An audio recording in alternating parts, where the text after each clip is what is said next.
My great pleasure now, and it really was an exciting moment, is to introduce to you the new president of the Canadian Labour Congress, Hassan Yussuff.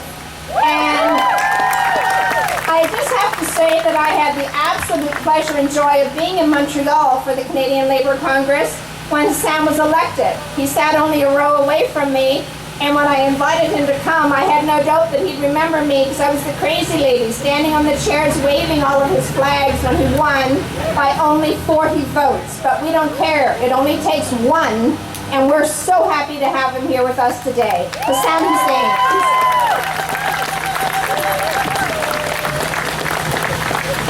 Thanks. Yeah, you're a little taller. Yeah, thanks so much, Gail, and thanks so much for inviting me. And I did remember you from the convention.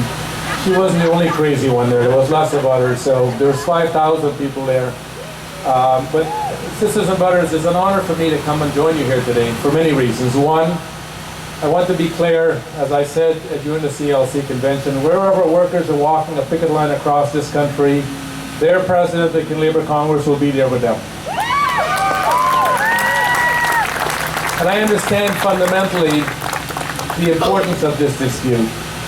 You're fighting to give value and recognition to public education.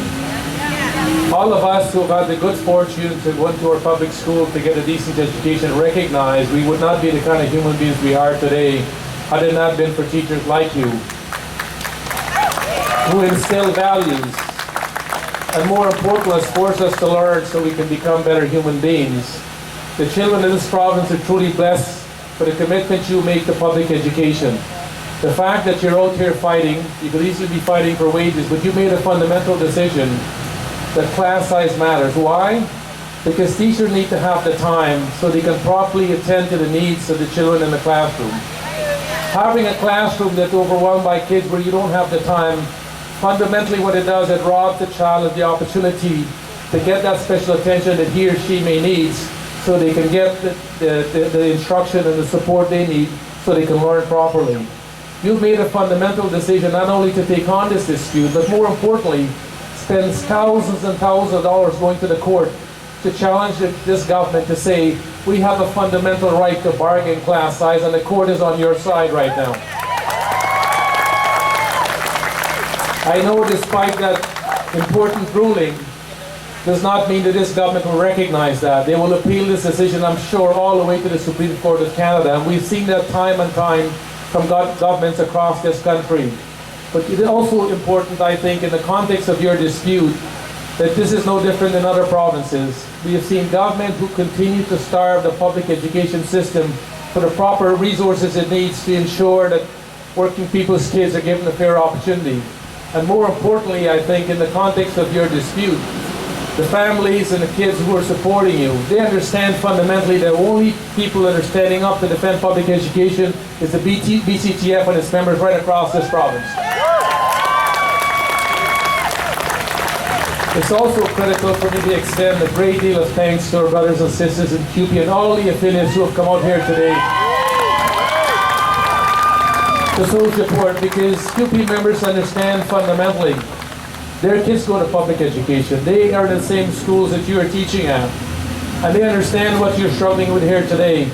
But it is critical, I think, in the context of our solidarity that the Premier and our Education Minister and our bargaining team understands there is no division of labour movement in this province in regard to the support the BCTF members need at this critical time in their dispute. This dispute can be resolved tomorrow after 16 months of negotiation. If the government does not understand what this dispute is about, maybe we should get another government who will truly appreciate the role of working people.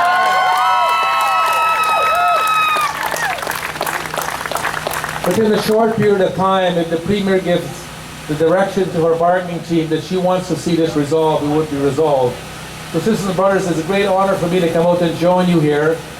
You know, I recognize, because I have a 6.5-year-old daughter, 5.5, who's going to be 6 this September, who goes to a public system in Toronto. I've been to her school. She happens to be in a school that has proper class size, because the teacher can spend the time that she needs. And I can see how much she has grown. She only goes for half a day to her school right now. In the fall, she'll start full day school because of her age. but I can't tell you how much it means for me every time I go to that school. I'm usually the butt of my daughter's telling her story, which is a great thing for a parent to be in the classroom where you get to listen and not having to say anything because my daughter is telling that story. But I understand fundamentally the role of her teacher in her life. Quite often when we go on vacation, my daughter comes back and says, Daddy, I kind of miss my school. And I know what she missed most. She missed her teacher and she missed her friends in that classroom. For all the kids whose lives have been disrupted in a small way because of your walking the picket line here today, what you're doing for the future of kids in this province, you speak volumes about your commitment, how better an education system we can have if this government come to its senses and put the resources to reduce the class size, but more importantly, to put the kind of specialty needs that kids need in the classroom. Not all kids are born equal, and we have to ensure that the system that they participate in will make them equal at the end of the day. I know this might be a long dispute, but if it goes on any longer, I'll be back here as many times as necessary to show you my support and extend on behalf of the 3.3 million in Congress our full support and solidarity with you to ensure this dispute will get resolved. And the last thing I'll do, I'll send a message to your Premier. Premier, you may think you will divide this labor movement, you may think you can isolate the teachers in regard to this youth. It'll be a long time yet before that will happen. We will win. It's only a question of when. So thank you so much and all the best, Mr. Lawrence.